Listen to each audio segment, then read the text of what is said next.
Bueno, 6 hilabete pasatu dira, zuk esan duzun bezala, uda tartean izan dugu ere bai, orduan hori kontutan izan behar da, baina taldea eratu, taldean pertsona batzuk berriak ditugu, beste batzuk ez, orduan bakoitzak bere arloak ezagutzeko denbora bat izan du, eta momentu honetan legealdi plana atera dugu, aurrekontua ere onartua dugu, eta lanean jarduteko prest. Nik esango nuke APO, hiriaren antolamendu, planeamendu berria ateratzea dela, eta horrek hainbat eta hainbat esfortzu eta aldaketa ekarriko ditu. Alde batetik, pertsonengan zentratua dagoen plana izango da, gaur egun gure bizitzeko behar berriak ditugu, bai nagusiak, baita gazteak, beraz etxe bizitzak, alokairuak, cohousingak, etxe konpartituak eta horrelako bideak irekiko ditugu APOrekin. Beste alde batetik ekonomia sustapenean oinarritua ere egongo da, getxon bizi, hazi eta lan egin nahi dugulako, eta talentu asko daukagulako, eta hirugarren aldetik klima aldaketa dagokiola eta ingurumenarekin eskutik joango den plan bat izango da, hiri planeamendu bat izango da. Hau da, mugikortasunak lehentasuna izango du, eta CO2 gutxiago bidaltzeko atmosferara ere hainbat ekimen egingo dira. 80.000 biztanle ditu Getxok, eta bere auzoak ditu, nik hiri txiki bat dela esaten dut, auzo bakoitzak bere ezaugarriak ditu, beraz guk saiatzen gara auzoetara joatea, jendearekin hitz egitea, biztanleak entzutea, eta elkarlan baten bidez proiektuak ateratzea.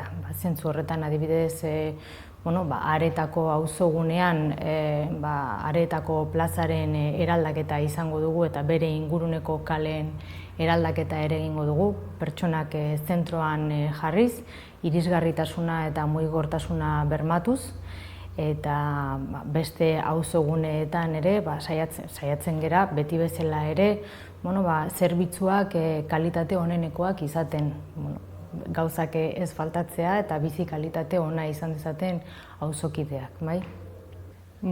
Egia esateko postura iristen zarenean edo postura iritsi baino lehen ere, nire alderdiak eskatzen detenean alkate izaterena, hiriarekiko ikuspuntua aldatu egiten da, hiria beste begi batzuekin begiratzen hasten zara, eta leheno behar bada garrantzi gitxi ematen zenizkion gauzei orain ematen diezu, eta alderantziz. Baina nik uste dut auzokideak eta Getxoko hiritarrak oso konportamendu ona, harreman ona daukagula, jendea benetan modu errespetuz eta gerturatzen ari da, niretzat oso aberasgarria izaten ari da, aukera daukat entzuteko hainbat eta hainbat ez beharrak bakarrik baizik eta udalak ondo egiten dituen gauzak, eta ezagutzeko, ez bakarrik entzuteko, baizik eta ezagutzeko ere ze ekimen egiten diran, Getxok ikaragarrizko sare sozial eta elkarten oinarritutakoa dauka.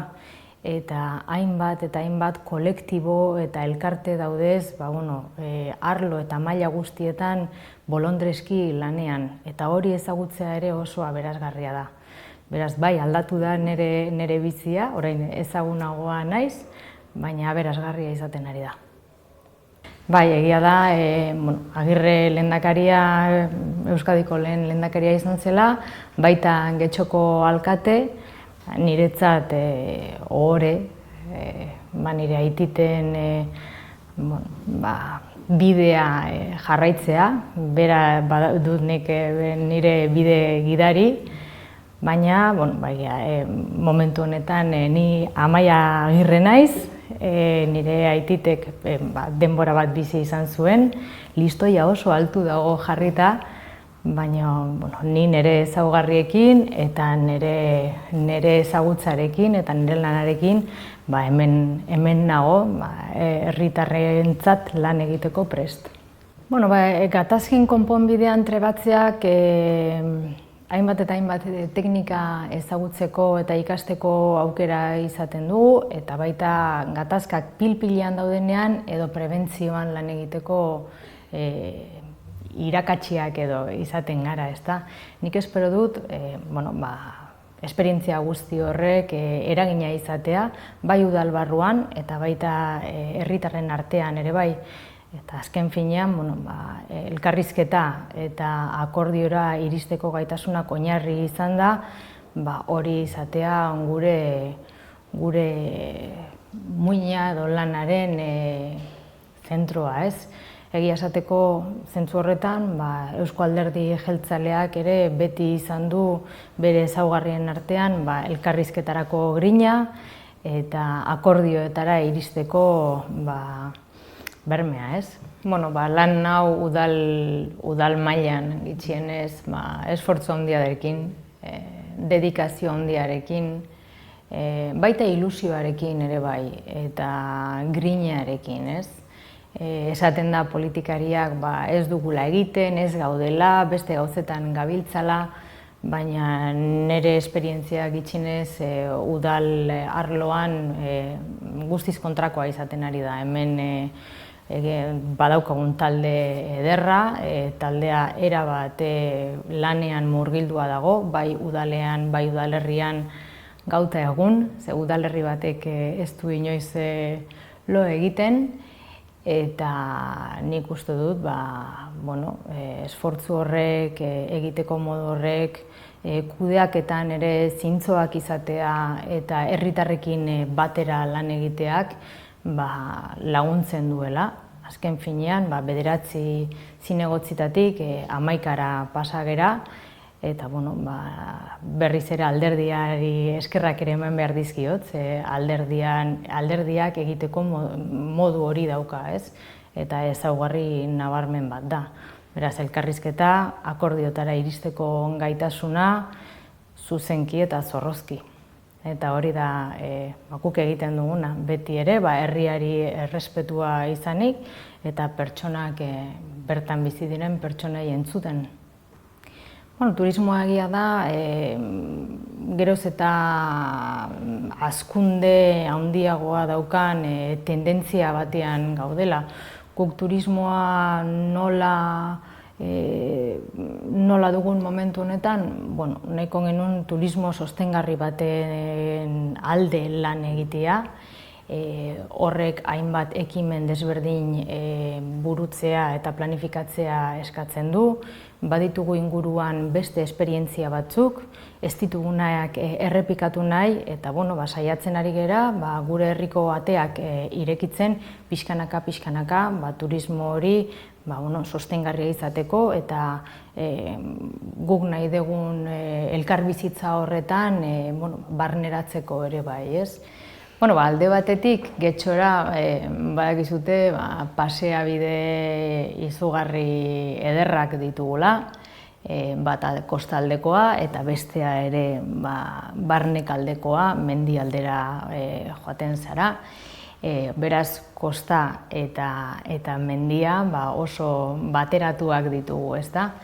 Nik zer esango nieke datozen pertsonari, hainbat eta hainbat ekimen ditugula, bai kirola arloan eta baita kultura arloan. Orduan, getxora etorri daitezke ondo bazkaltzera eta zerbait hartzera, baina baita, adibidez, orain ireki berri dugun musike barri aretora ere etorri daitezke. Areto ederra da, 3 eszenatoki ditu, bertan, ez bakarrik antzerkia, baizik eta antzerkia, musika, esposizioa eta formakuntza ere ematen da, eta pixkanaka programazio interesgarria eskaintzen ari da, eta beste alde batetik kultur ekimen izugarria handia daukagu. Zentzu horretan, Fadura, gure kirol gunea eraldatzen ari gera, eta parke ireki batean bilakatzen ari gera, eta bertan edozein etorri daiteke asteburutan ere kirol ekimenak alde batetik praktikatzea edo ikustea ere bai, eta niretzat bi plan eder dira. Nik uste dute musike barrik Getxorentzat aukera bat emango die Getxoko elkarte guztiei bertan beraiek egiten duten lana eskaintzeko eta beraien lana partikatzeko hiritarrekin, baina nik uste dut ere komarka guztiari ere lehen mailako antzoki bat ekartzen duela, eta aurkezten duela, ekarri baino gehiago nik esango nuke behar bada aurkezten duela. Bertan, Uribe Kosta, eta ez bakarrik Uribe Kosta, baizik eta Portugaletetik etorri daitezkeen pertsonak ere, hainbat eta hainbat ekimenez gozatu dezakete. Behar bada gauza konkretu bat baino gehiago niri gustatuko litzaidake gure bizi kalitatea hobetzeko gauza txikiak edo elementu txikiak aldatzea. Askotan elementu handiak aldatu behar ditugu bisibilizatzeko egin dugula, ezta? Eta nik pentsatzen dut hainbat gauza txiki aldatuz, bapatean ingurura begiratzen duzula eta esaten duzu, baina ze gustora nabilen hemen, nik nire herrira itzuli nahi dut edo nire herrian geratu nahi dut, ezta? Zergatik, nire herrian nire bizi proiektua garatu dezaketelako, nire herrian familia bat izan dezaketelako, lagunekin bertan ibili naitekelako, bidaiatu dezaketelako, baina beti ere etorri naitekelako, eta pixka bat hori da nire ikuspuntua, ez? Hainbat elementu txiki atontzea. Askotan eraikuntza handiak ditugu, baina eraikuntza txikiak, parkeak, plazak, txukun jartzea, ez da? Ondo, eta pertsonak zentroan ipintzea.